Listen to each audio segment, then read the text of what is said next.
this thing's recording. So, hey, man, big shout out to that, appreciate bro. it, man. Yeah. I see you grinding, man. Yeah. Like, I love it, man. Yeah, I love it. It's been great. The housing market's on it was on the up and up, and now we're seeing a little bit of a cool down. But and there's more opportunity for a lot of buyers to get in the market now. So, the bidding wars is slowing down. Yeah, exactly.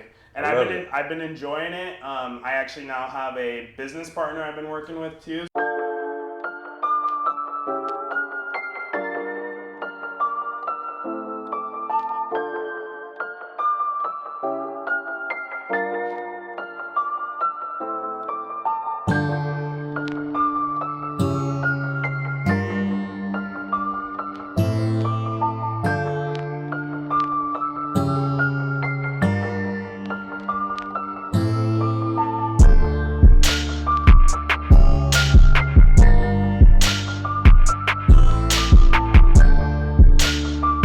What up, world, and welcome back to another episode of the Hot Seat Podcast. I'm your host, Trees Trims, in the building, signing on, screaming, go get the money. All right, man, in the building today, we got a special guest because I'm going to first start it off with the fact that he is my family. You know what I'm saying? His mama and my mama is sisters, which makes us blood relatives. Woohoo! You know what I mean? Someone I'm super proud of. He's a real estate agent. And today's episode is really going to be geared towards real estate. How to buy a home, you know, getting some information on what to be prepared for. And we're going to talk a little bit about, you know, the life of a young real estate agent, being that he's chipping in all this cash and doing his thing. You know, what are you doing on your fun times? You know what I mean? So this will be a little motivation for anybody that's interested in buying a home or even interested in becoming a real estate agent. Without any further ado, and what's crazy is this brother is a native from this area of the IE area. One of the only person in our family that was born out here and raised out here. Without further ado, I got my man Nathan Barkley in the house, man. What's up, man? What's up, brother? So how you doing? Let me start off by saying thank you. I really appreciate you having me on the podcast. It's a great opportunity to be here. I'm Call Nate Real Estate. My name's Nathan. Call Nate Real Estate. Call Nate I don't Real mean to cut you off, but that got a nice ring to it. Call Nate Real Estate. Call Nate Y'all know Real what it is. Estate, you know, better Nate than never. Ooh, he got a double entendre. Double entendre. Okay, I love it. But yeah, I'm Call Nate Real Estate, Nathan Barkley. I'm a real estate agent. I've been working real estate for 5 years. Lived out in San Diego for a lot of the time. Moved back to Temecula for a while. I literally work from the border all the way to, you know, LA area. I can actually sell a house anywhere in California.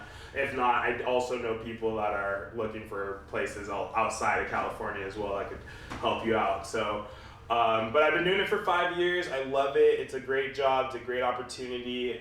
It's a goal of mine to want to help the community and help more people try to get into real estate and try to learn the how much money and just the economic blessing of real estate is. And definitely appreciate being here and excited to, you know, answer any questions anybody has. My man just snapped right now. First of all, man, okay. Nobody's ever just gave us all of that right off the jump. So I like how you're not nervous, you ready to go, you saying what you, that's what I'm saying. All right, so that's dope, man. All right, usually how we start the show, Yeah. you know, outside of the introduction, is I gotta ask you one question, and it sounds weird coming from me, because I know. Yeah. But who are you? So when you think of yourself, just give a bit about your background and who you feel like you are. Yeah, so I'm a young guy. I've made a lot of decisions in my life that have caused me to get here. Basically, if I was to wrap me up in a couple words, I'm a go-getter. And I'm the type of person that doesn't really take, no for an answer. I've just always had that tenacity about myself. I like to have fun. I like to go out with my friends. I like to work out. I would like to spend a lot of time with family as I've gotten older. That's really a big motivation to me. Yeah.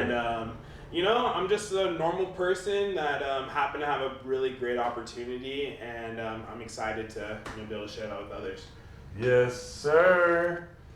I like it, man. You sound like you on a dating show. He's like, yeah, I like long walks in the park. I like to work out. No, it's kind of cool though, because one thing for me is exposing and putting a spotlight on great individuals in our community. That's what this podcast is about. Yeah. And being that I know you and I know how young you are and how serious you are about what you do and how successful you become through that, focus and passion, I want people to see that. Yeah. No, so that people can look and realize that there's so many different avenues outside of rapping or shooting a basketball. You know what I'm saying? Yeah. So. Yeah. No, definitely. It's just one of those things that anybody can get into. I started when I was finishing college. I went to college over in the local area at Cal State San Marcos.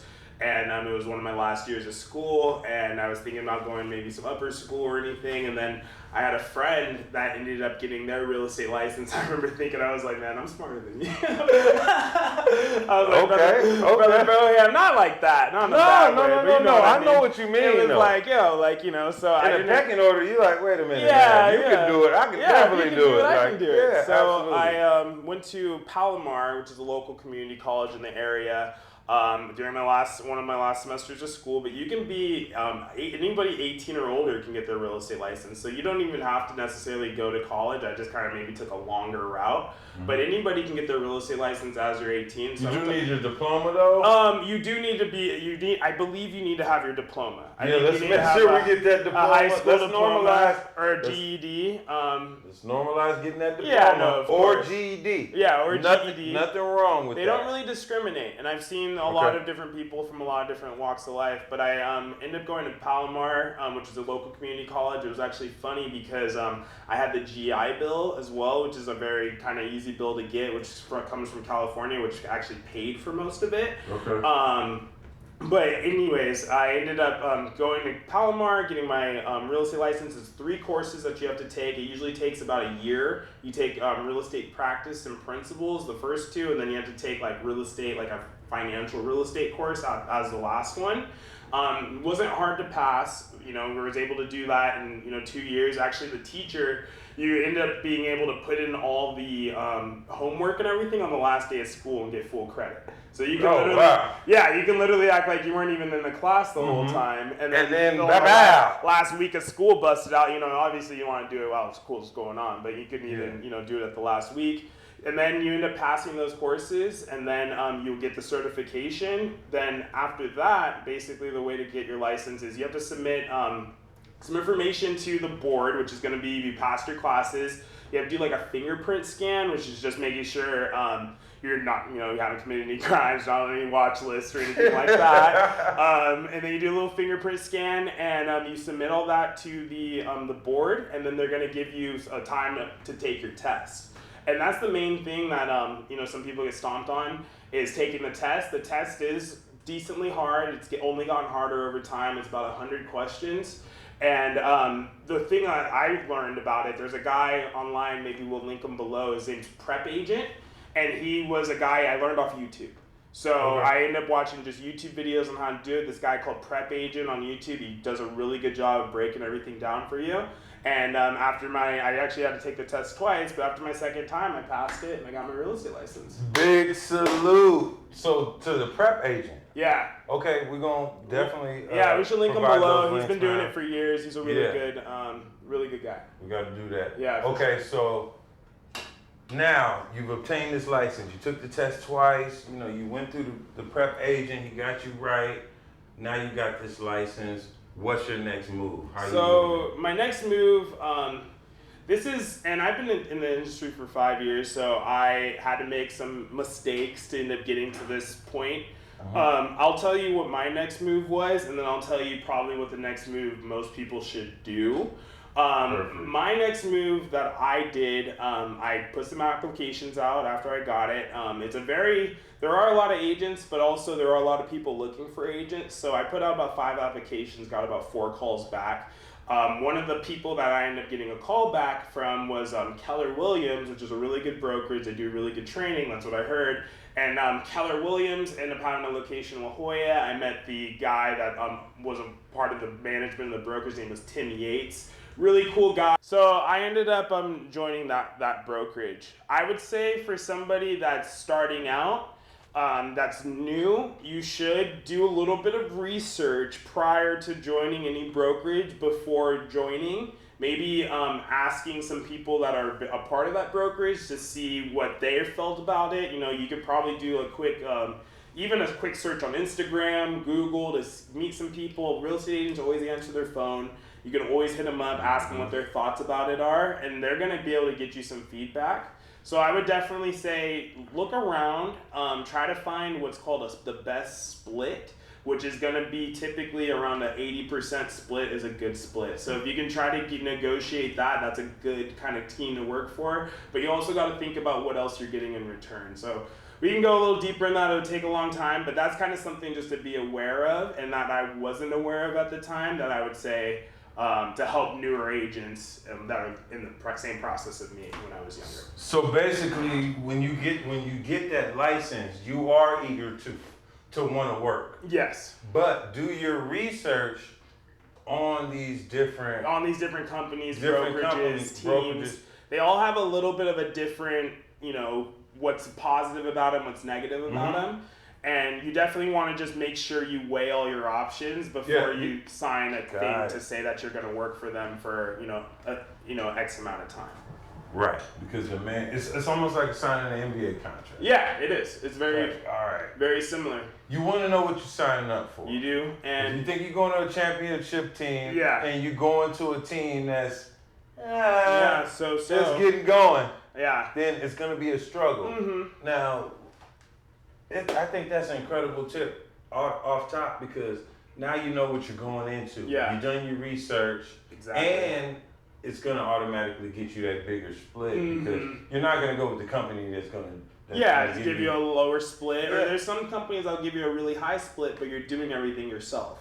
Right. So it's kind of a tit for tat type of thing. You want to find a happy medium, but you also don't want anybody to be taking advantage of you. Got you. Yeah, okay. So that's okay. So that was. So when you first got into it, you were working with. You know what? You're not working with them anymore, so we're not going to really give them any shots. Yeah. So But you did sign with a company, and what was the experience there? So after I got in, I ended up joining a team for a while, and that's the team model. So I originally was on a good setup with just being in the company. But the brokerage is what it's called, but I didn't feel that I had enough knowledge at the time because I was younger. I wanted to establish myself, so I joined a team of a top producing agent, ended up working for him. I worked for him for 4 years. Overall, the experience was good. I learned a lot. I've actually learned a lot more than some of my peers that have been in the industry for longer than me. So I've learned a lot through them. We used to be a very successful team. We'd sell over 100 houses every year, and I'd have like a little piece of all of it. What I would say though, that kind of changed my mind about the whole thing, when you start doing the math, and you start looking at the numbers, and you start looking at the real value you're getting, especially over time once you've already received this value, it just didn't make financial sense for me anymore. And I wanted a little bit more in my life. Also, there's a couple things that people do, agents do, they want to kind of, your whole thing in real estate, and I'm not going to get too granular with this, but your database is your business. If you work for another team owner or something like that, technically, depending on the contract you sign, they can absorb your database, and that's more generating what they're doing. And less of you. Yeah, so you can spend your whole life technically working for somebody. And if let's say you didn't sign a good contract when you first started, and you try to leave, they can take your family members, all this stuff, all the information that you've been generating for these years, and then they can say that those are their clients, and then you got to start all over. So that's sometimes a model for some teams, and that's actually might have been the model of the team I was on. But over time, I kind of started to see that, and I was when I signed on to the team, I went from being on like a 75-25 split to like a 50-50. And if you're talking about, real estate, typical on average, it's about a 2.5% commission on anything you sell. So let's say, you sell a $500,000 house, 2.5% of 500,000 would be about like 12.5 grand.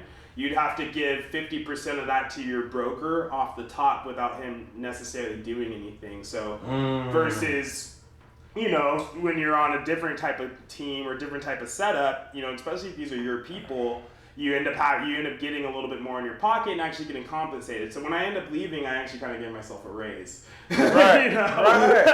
Right. Gave myself a raise and a lot more time back. So okay, and that's one thing that I have to commend you, and I really want to salute you about. Okay, because I have been there for the whole transition of what you've been doing. Yeah, man. Since college. I mean, since you were young, like you used to be Moonbeanie. Yeah. Everybody don't know. That's my cousin's nickname, Moonbeanie. He used to smell his toes and make everybody laugh in the whole neighborhood. The coolest little kid. And he grew up to be a fine young man that's doing stand-up stuff, man. That's why I'm so glad to have you on here. But yeah, you can go all the way. When I go back, I couldn't just go back. Oh yeah, you gotta go all the way back. All right. So what I want to commend you on though is going out there, obtaining this license, going out, trying out this team thing, which there's no losses because you still learn things within that process. Mm-hmm. You know what I'm saying? You gain some experience, some knowledge, and then having the confidence to go out and say, you know what? I think I need to move this way now. Yeah.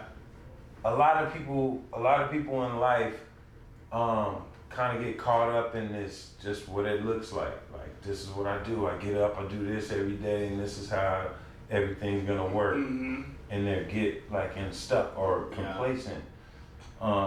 Being that you went to school and you obtained the license and you can give game back like you did, saying, hey, do your research on these companies before you just getting applications out there. Yeah. Because a lot of people coming out of college, coming out of a trade school, whatever it is, they want that job. They just looking for that job. Exactly. But I think the biggest thing that you taught everybody right now is pick that opportunity. Yeah. Pick it for yourself. Mm-hmm. And not only that, but once you gain the experience, don't be shy and not confident enough to like say, you know what, I think I can move this direction. Yeah. So let's talk about your transition into that. Because I know that had to be like, snap. Like, I know that feeling. So let's talk about that. It was actually crazy. I remember it was the end of COVID. Okay. I just did 2020, it was 2021, like December time, 2021. And honestly, I'm a religious person. I believe in God. And I feel that just something moved in my heart. And it was like, I feel like, I want to say God told me, but something told me. And it said, if you continue with these people, you're going to be right back here next year. You're going to be right. And I was feeling like at the time, I was pretty successful. I was doing okay, but I wasn't really hitting my full potential. Mm-hmm. And, I'd see people a lot of time, they would come into the team and they would come out. But I had like my other mentor, he sold like 50 houses in the pandemic. And then he decided that it wasn't for him either and went out on his own to do other things. So I said, something told me if I kept on going with them, I'm just going to hit this point next year. And I just was thinking about, my life, where I'm at. We just came out of a pandemic. I was like, I'm not going to be in 2022. You can't be, in 2021. Without my own clients, without trying to make this thing happen for myself. And most of the work that I would say about 90% of the work that I put in was my own work, with my own people and all that stuff. So I just wasn't, getting the value out of it. So I remember the day I came downstairs, I talked to my parents. I was like, hey, I think I'm about to make the switch. And my mom was like, if that's, what you want to do, then go ahead and tell him. And then I was sitting there and it just was feeling in my heart. And I just felt good about it. Yeah, no, I just had to tell him. So I told my boss, I said, I appreciate the opportunity. I thank you for everything. But, I'm going to have to make a transition, in 2 weeks, to give him my 2 weeks. Mm-hmm. And it was funny. because he texted me back, "Oh, I'm so sorry. I appreciate that. I accept your resignation." And then that was it. And it was like, and I remember talking with him prior to it of kind of like, I was thinking about it, but I was kind of on the border. But just to show, I'm making this guy, I don't want to, try to get too granular, but I'm making this guy thousands of dollars for on my back for just working for him. And, basically you get a percentage, 50% of anything I sold. So just for somebody just to be like, okay, peace out. Yeah, peace out, bro. Yeah. And we're doing real estate, and I've been training with this guy for 4 years. It was like, okay, well, I guess it was my door. So I took the door. And it's opened up a lot more opportunities. My goal to sell this year is 20 homes. I've sold about 8 so far this year, about halfway through the year. Yeah, man, you've been killing it too. Yeah, this thing's recording. So, hey, man, big shout out to that, appreciate bro. it, man. Yeah. I see you grinding, man. Yeah. Like, I love it, man. Yeah, I love it. It's been great. The housing market's on it was on the up and up, but now we're seeing a little bit of a cool down. But and there's more opportunity for a lot of buyers to get in the market now. So. The bidding wars is slowing down. Yeah, exactly. And I've been enjoying it. I actually now have a business partner I've been working with too, so we collab on a lot of things together. But it's really cool because we get to collab on some stuff together, and we both have our separate businesses as well. So we can mutually work on some clients. I can bring some family in or anything like that. He can handle his own family, stuff like that. And we're not resources. We're not really pulling from each other. We're just working together, which is a real partnership. A lot better feel than I just have to give you whatever 50% of whatever I sell. Right. So that's what I'm saying? That's out. So it's just a lot better feel. I've been feeling great. I don't want to say like I used to struggle, but I used to, everyone's on the pandemic, coming out of the pandemic, you don't know what's about to happen. I used to kind of struggle with your thoughts and stuff like that, but ever since I've been on my own, working for myself, able to get my own clients, everything has been great. So I've been enjoying it. Yeah, I've been enjoying it. This is my first year, but we're on track to sell 20. That's my goal. I'm not going to stop until I do. So if I can do 20 in a year, that'll be a blessing. So hey, you know what, man? We finna make that happen. See, that's why you're on the podcast that's today. Why we're here. Look, now I'm not gonna sit here and act like we get. Our best show did about 13K. Yeah. No, 1,300. Excuse me, not 13K. I just said it spoke too soon. It might be the best one. But you look, never know. 1,300. But look. This right here, I don't care if we get 65 views. Yeah. Somebody out of the 65 views is going to gain education out of this. Yeah, exactly. Somebody out of the 65 might be a person that can buy a home from you this year and boost that thing up. Yeah. You know what I'm saying? Whatever the case may be, just gaining knowledge and being prepared for next year. Yeah. Whatever it is, and that's what we want to do. We want to inspire, we want to motivate, we want to educate, and this dude right here is definitely educating us in the market. Yeah. Now that you're doing your own thing, and you're working, with you got a partner or whatever you want to call it. Let's talk about somebody that's on the other end of this, right? Okay, great. Let's talk about a mom and dad, or a single mom, or just somebody that's transitioning. They getting to a point where like they just had their first kid and they getting serious and they want to buy a home and they want to do that. So what are some of the things that you would say be prepared for? Like, what is the actual process for those, and like break it down for somebody that's never been in this situation before. You know what I mean? Yeah. So like they can understand like where their credit score should be, what they should have in the bank, what type of job and hourly, all of that stuff, how it works. Okay, cool. Yeah, for sure. Cool. So first thing to start with, you want to have your finances in order.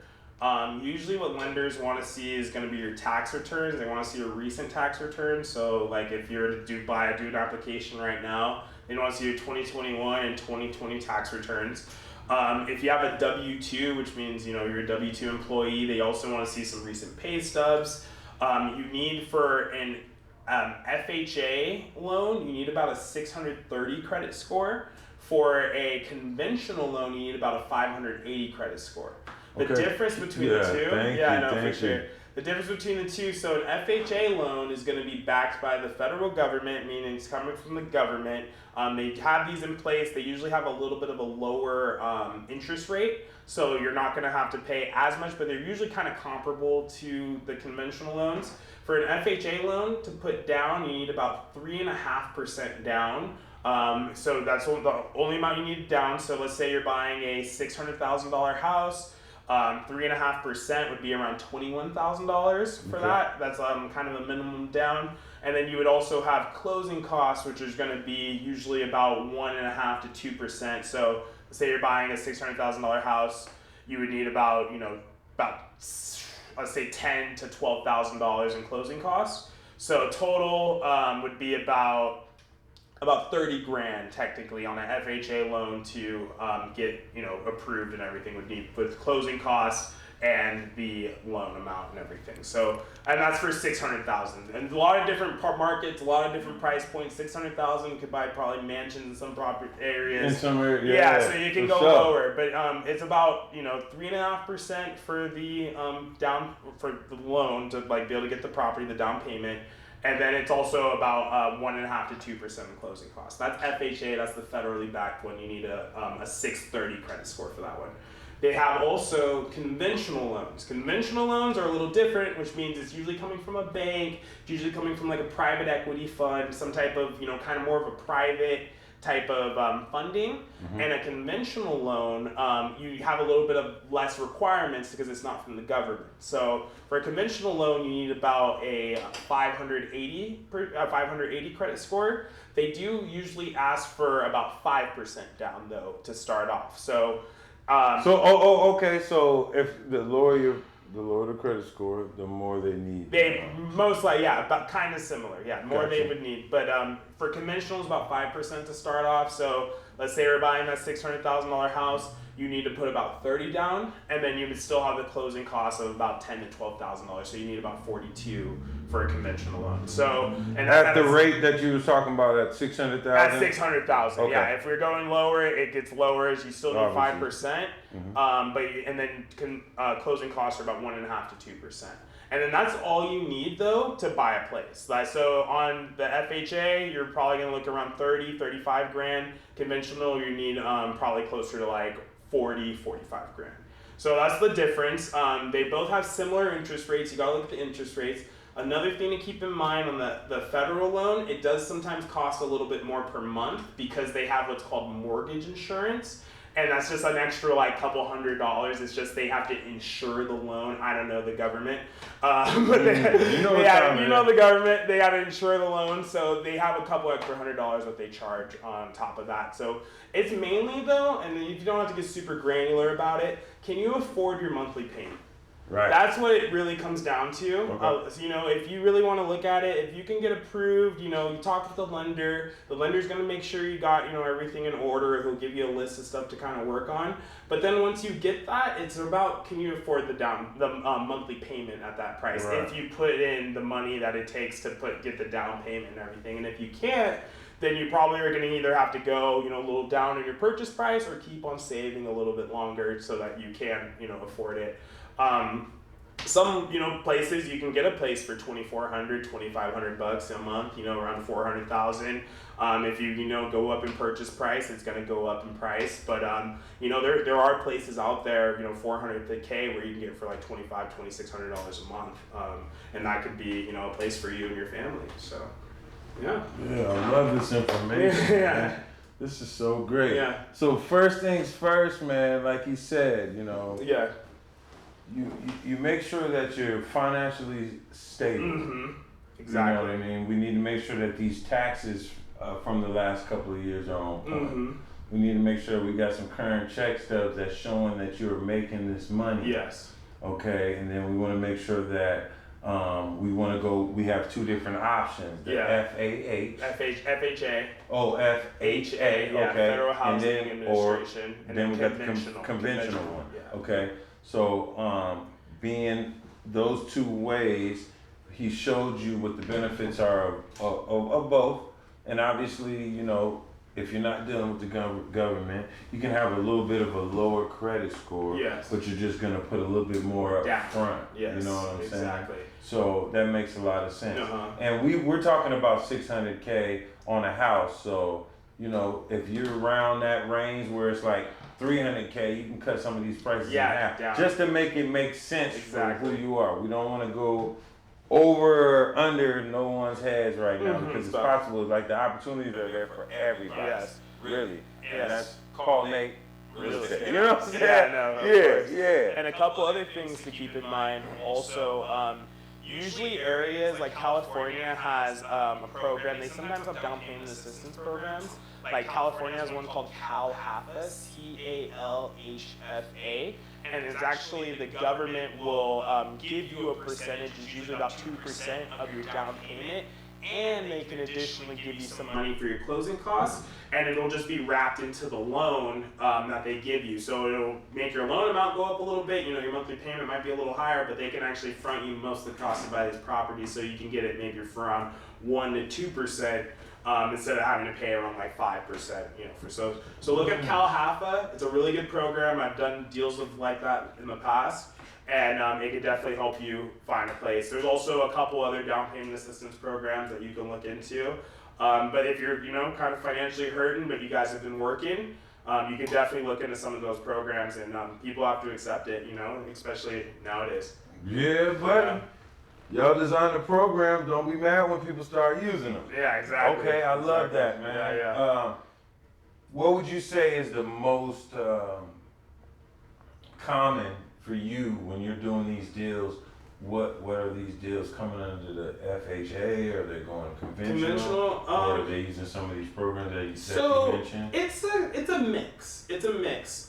So I would say it's about maybe 50-50 right now because the market did accelerate a little bit. A lot of people were going with conventional loans just because they're a little bit easier to qualify for, a little bit easier to do. Right. But now that things are kind of starting to shift a little bit, you know, you are seeing FHA loans getting approved and getting people in homes. So it really just depends on the buyer, and agents can't really discriminate too much. It's just a matter of if you're ready, you're qualified, you want the home. That's kind of what more people look for. You know, you have a decent down payment and you're actually qualified for it. That's what people look for. But I would say mostly it's just about what you qualify for, and people can definitely find homes in either side. So big tip, man. Stay within your budget for one. Exactly. You know. Yeah. Know what you're looking for. Just like you said, coming out of you getting your real estate license, you want to just get a job. But then if you would have known, hey, do this research, it's the same that goes for even buying a looking house. for this house. Yeah. You know, so know what you want, and understand the information that you're giving is golden, dog. Mm-hmm. I can't even do nothing but reiterate. You're just giving all the game. No, man. And I love that, man. And then so next steps, I guess, if you want me to go. So next steps, after you get all your package together to get pre-approved, you're going to talk with a lender to get pre-approved. And you have to. Basically you'll get issued what's called a pre-approval. And then that's basically as good as gold. As good as basically a cash buyer going to buy something that has a letter from the bank saying they have this amount of cash. Lenders will make it work. So if you can get that pre-approval, you're good as 95% of the market right now. Besides the people that just have stupid money that are just throwing it out there. You're good as 95% of the market. So after you get the pre-approval, you do want to hire an agent. You want someone that's going to liaison for you. You want someone that's going to provide your best interest. You also want someone that's going to search for you as you're looking, because you're a busy person. You don't want anybody you don't want to be always looking at these Redfin alerts while you're at work trying to text your agent while they're drinking pina coladas or whatever, drinking their Bloody Mary. You want an agent that's actually working for you while you're at work, and they're sending you properties that you want to see, so it's a little bit of a different dynamic when you work with me and my partner, but that's what you want to look for. And then as you start kind of seeing properties you like, go view those properties. If your agent is paying their dues and has been doing what they have to do, they should have access to be able to get you in any property. I can actually get someone in any property basically in California, Right. but they should be able to get you in the property and you do a showing, which is it's called.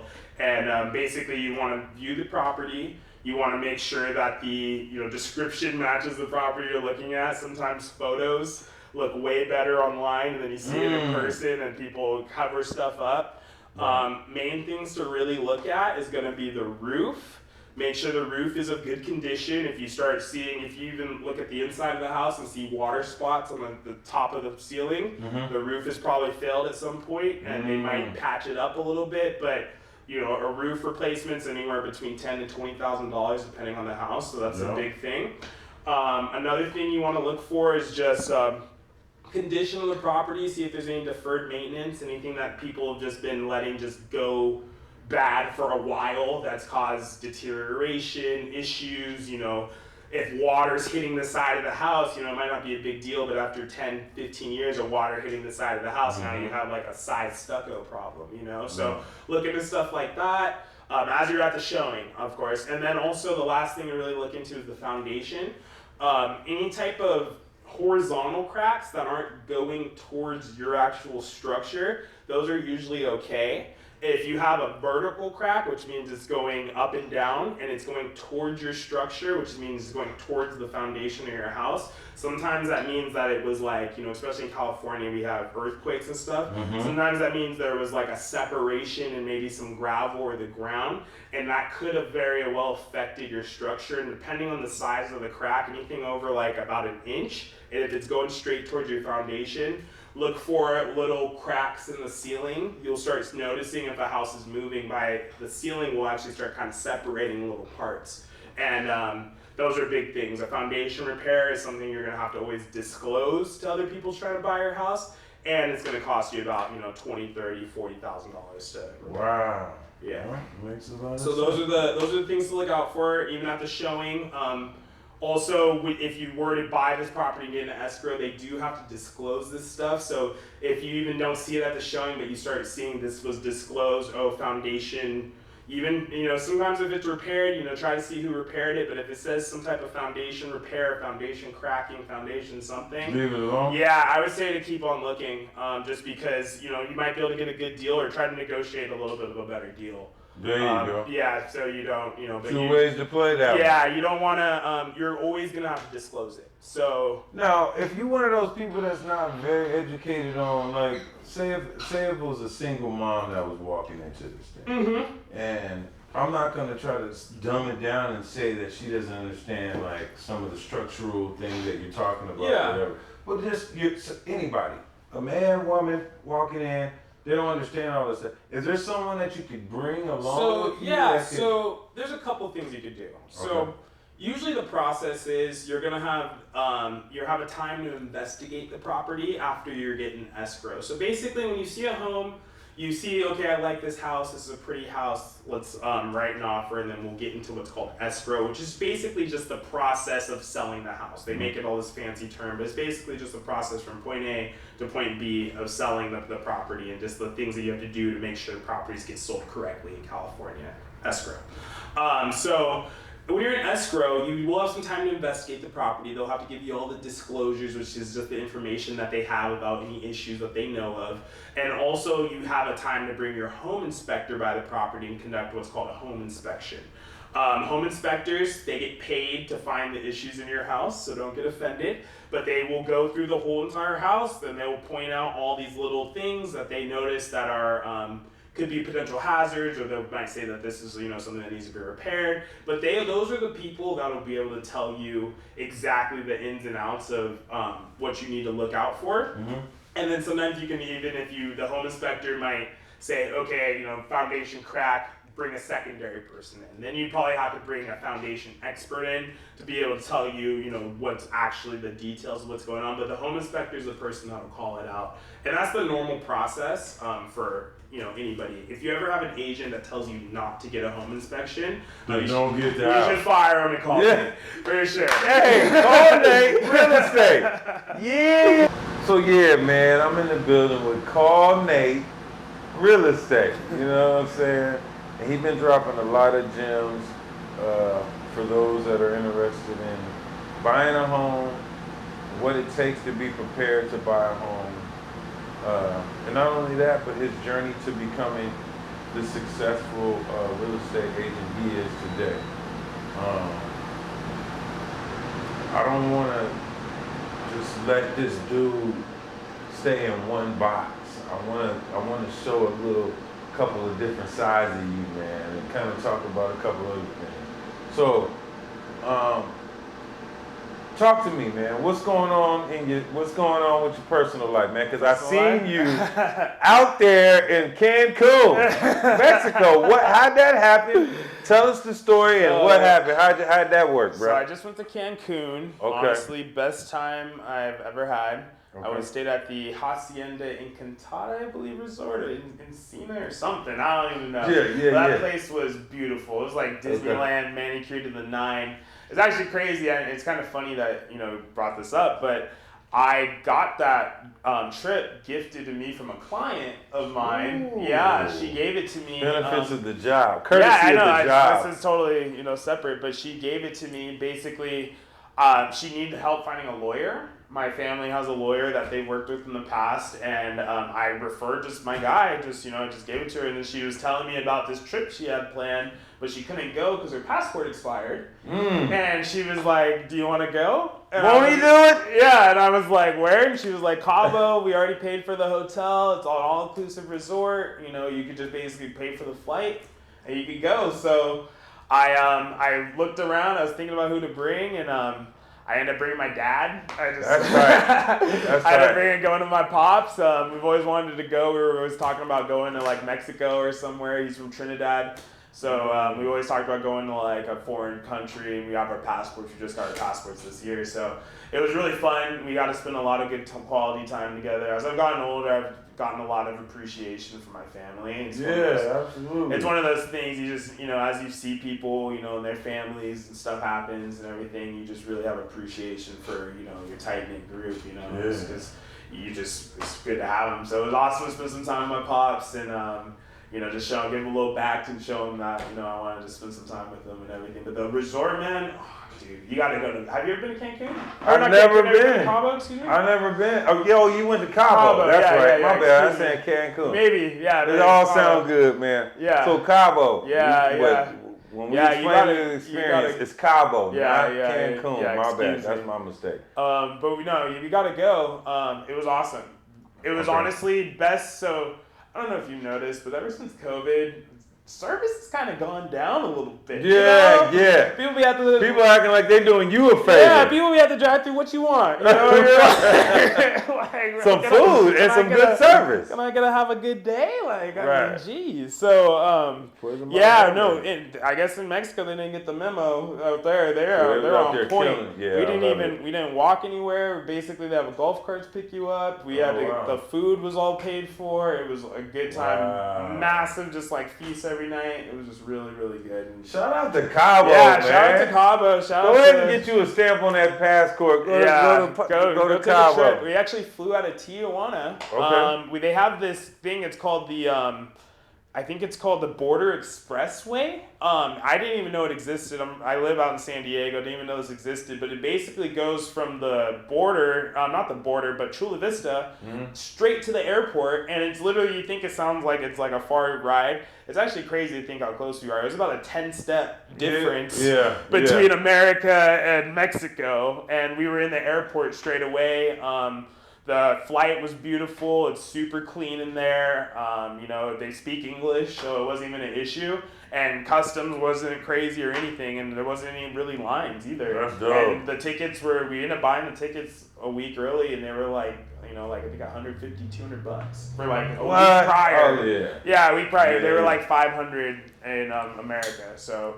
It definitely was a good, good experience, and definitely gonna fly out of Tijuana probably for a while. It sounds crazy, but it's awesome. The Tijuana you gotta check it out. From Chula Vista straight they drop you over at San Ysidro or what? No, they just put you straight to the airport. Oh, it doesn't word. even come out of it's like a little like bridge, and it just goes straight to the airport.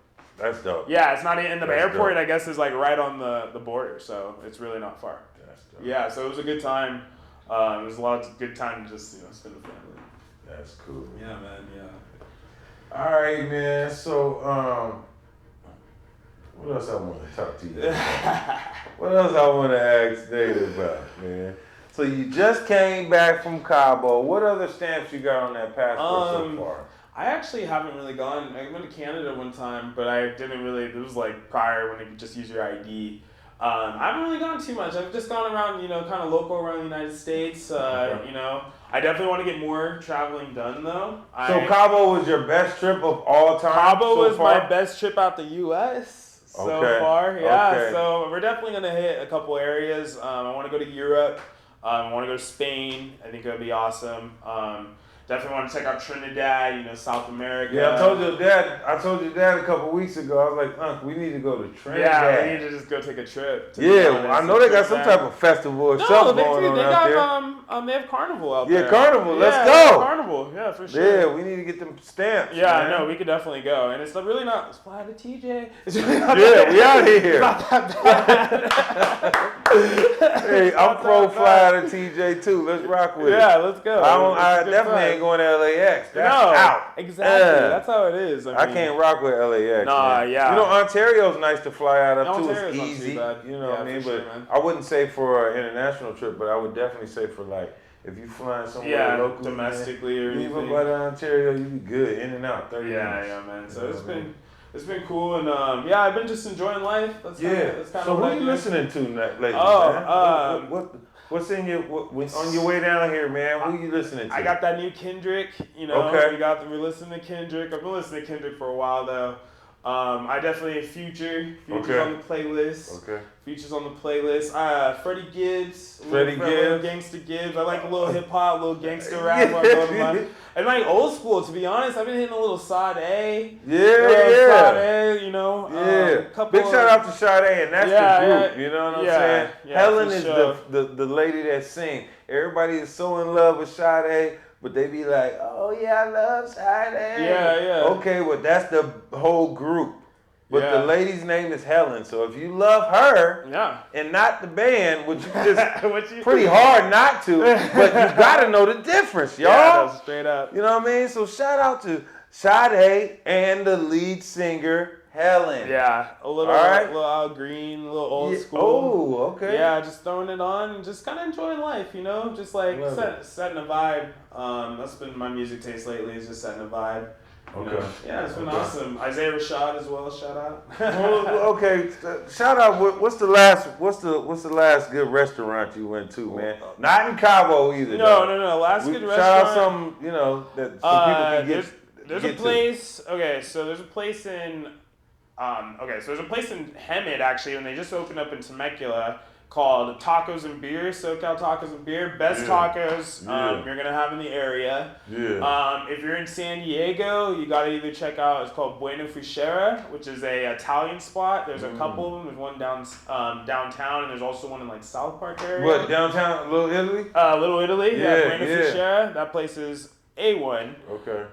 Check out Bar 1 too if you kind of catch games. Good vittles. Yeah. Good vibe. We went Bar 1 popping. We got some wings over at Dirty Birds, which is also all over San Diego as well. They have the best wings. If you get what's called the 3-peat barbecue. A1. They cook it.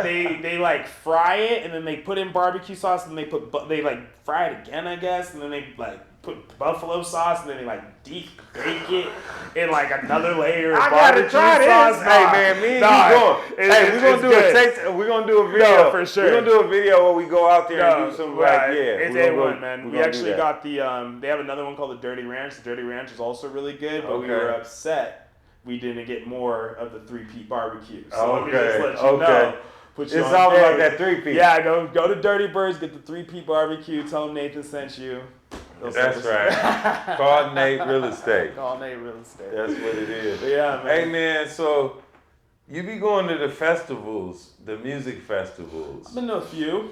Been to a couple. I seen you go to a couple. I frequent the music festivals. Yeah, as man, well. it's been cool. One thing that I think is cool about you is you've kind of tried different festivals. Yeah. You know what I'm saying?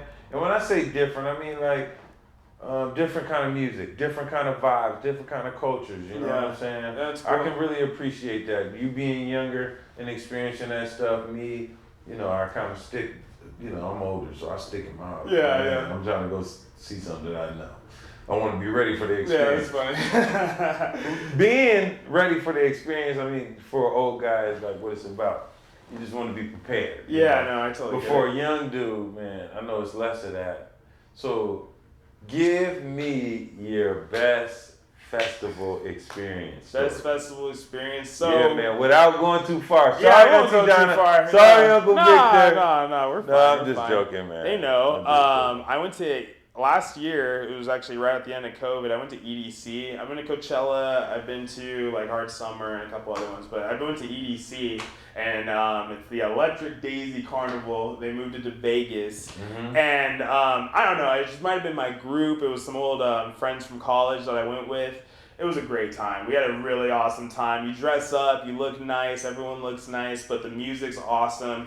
You guys were kind of a little older. Yeah, I grew up, I don't know, there was a time, I mean, for electronic music, there was a time 2010 to 2014. Absolutely. And I was just coming out of college, was like a great time for electronic music. Yeah. People don't, if you just Google it, 2010 to 2014 EDM, look it up. It's a thing. That was like kind of a similar to like the people that were playing. I actually had a friend that had like a backstage pass, and we ended up getting backstage for a while, and it was just a really good time. All the people are really nice, and just like a really, really fun experience to like hang out with everybody and stuff. I've been to other ones. We just went to Coachella. Coachella was a good time. I got to see I think is it Missino? What's the guy's name? The baby. From Tat Out? Yeah. I saw him. Yeah. I saw The Weeknd. We saw Doja Cat. So that was a really good time as well, and it was also really fun. But I think EDC was the best. So. That was the best experience. Yeah, that was the best experience. I might have to try that out. You gotta check it out, man. It's definitely you gotta experience it at least one time. Yeah, for sure. So it was a good time, but. I like to, have a little fun, but main things that I enjoy is selling houses. I really like just helping people, man. So it's been... Which brings us to the sponsor for today's episode, which is my man right here. Give him your business, man. Let him know where they can find you. Let him know exactly, because he's sponsoring this show. Like, he's buying us dinner after this and everything, so...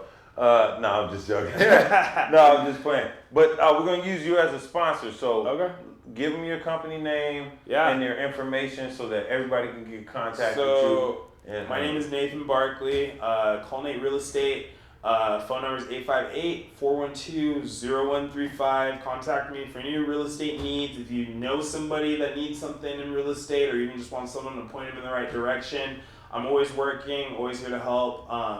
But I mainly help buyers and sellers in Southern California, but I also have partners everywhere that helps them, buy or sell real estate, and I can definitely make sure I have your best interest in mind. So keep me in mind. There's a lot of great agents in San Diego, but they're not Nathan Barkley, so I'll talk to you. What was that other one you told me earlier? Better Nate than never. Better Nate than never. Oh, that boy coming with them slogans. Yeah, so it's great. It's great. I love what I do.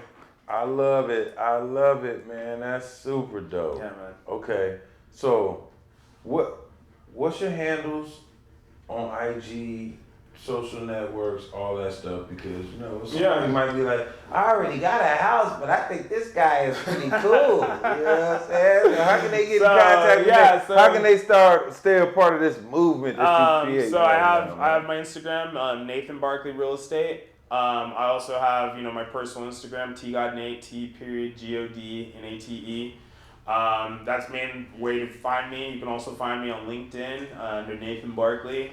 But yeah, I'm here. I'm ready to help anybody that's looking for it.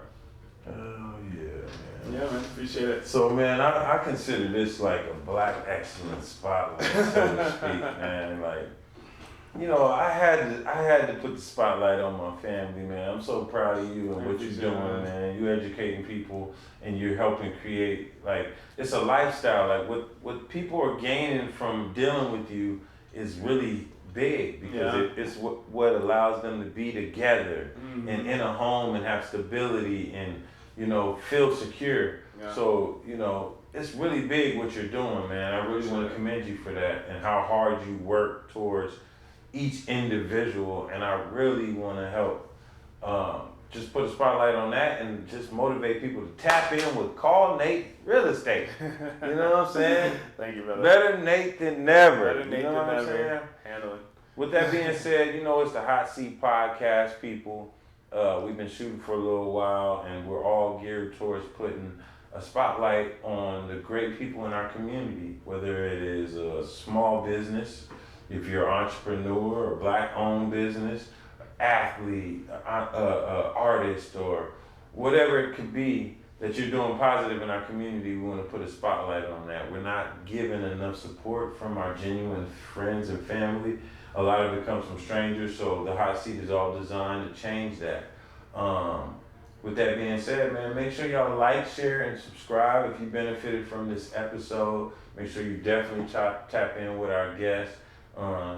If you're in need of a home or just have some questions like he said, or, whatever the case may be, maybe you want to be a young real estate agent like himself. So we're here to elevate, motivate, inspire, educate, man. It's the Hot Seat Podcast, always kicking up hot guests with hot topics, man. So big salute to you, man. Thank you, brother. Thank you for having me. Thank y'all for listening, and we'll see y'all in the next one.